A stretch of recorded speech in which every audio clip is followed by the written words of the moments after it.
Hi, it's Patrick with E38. In this video I'll show you how to configure an Emlid base in Rover over the long-range radios. I'll be using an Emlid Reach base and Rover kit with hard case, along with an Emlid survey pole and the E38 base accessories kit for this walkthrough. Before first configuration, we highly recommend updating your Emlid Reach to the latest firmware using the Reach firmware flash tool. Then we can connect to our RS4. Since we're using the base and Rover kit, I'll set the RS4 as the base and the RS4 Pro as the Rover. Depending on how we are setting our base point, we may require n-trip corrections. However, for this example, I'll be importing a known point and do not need corrections for the base.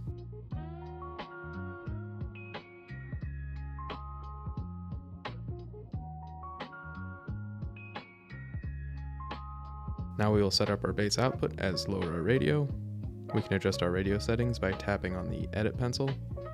Here we can set the frequency, output power, and air data rate that we'll operate on.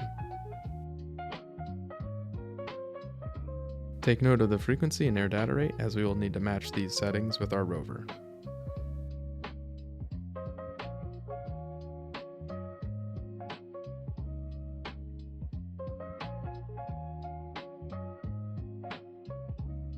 With our output set, let's configure our base settings.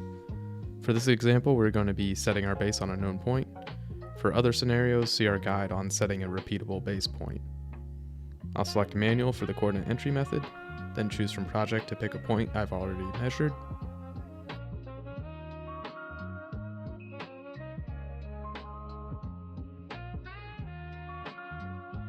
Once applied and our antenna height is input correctly, we can save.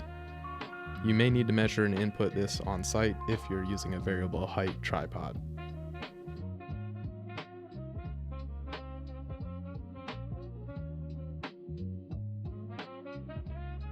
If we navigate to settings, we have a second base output that we can utilize to simultaneously output corrections to other RTK devices like a drone.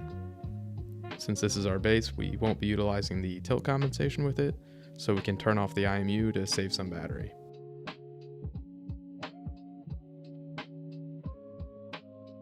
It's also a good idea to make sure your receiver's firmware is up to date and to rename your receivers to easily tell them apart within Emlid Flow. Names less than 5 characters can only be set using the Reach panel.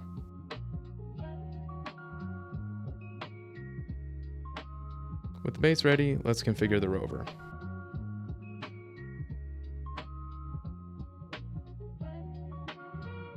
Once connected, tap correction input, select lower radio, and match the frequency and air data rate set in your base.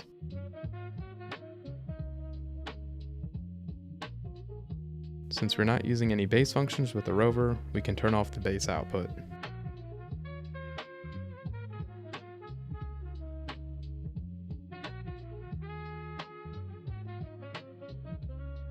Again, we'll confirm our Rover is up to date and rename it.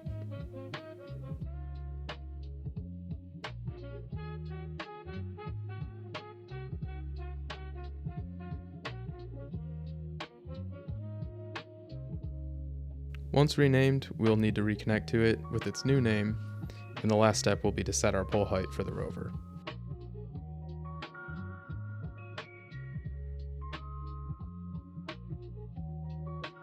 To do so, we need to open a project in the Survey tab and tap the plus button as if we're going to measure a point. Then tap on the pole height and enter the height of our survey pole. You can toggle on I use quick release if using the quick release adapter, and Emlid Flow will add the additional length that the adapter adds to your pole. If your pole height is incorrect, your Rover will not collect accurate tilt measurements.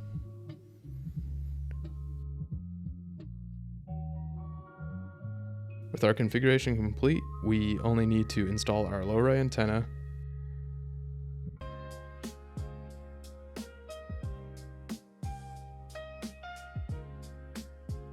set our base over its point, and power it on.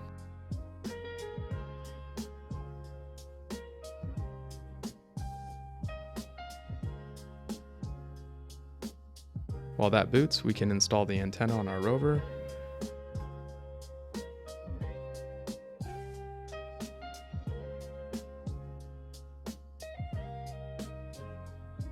mount it to our survey pole, and power it on.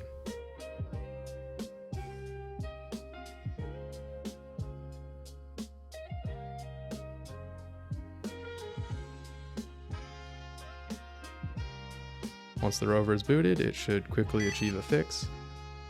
I'll initialize the tilt and get to work.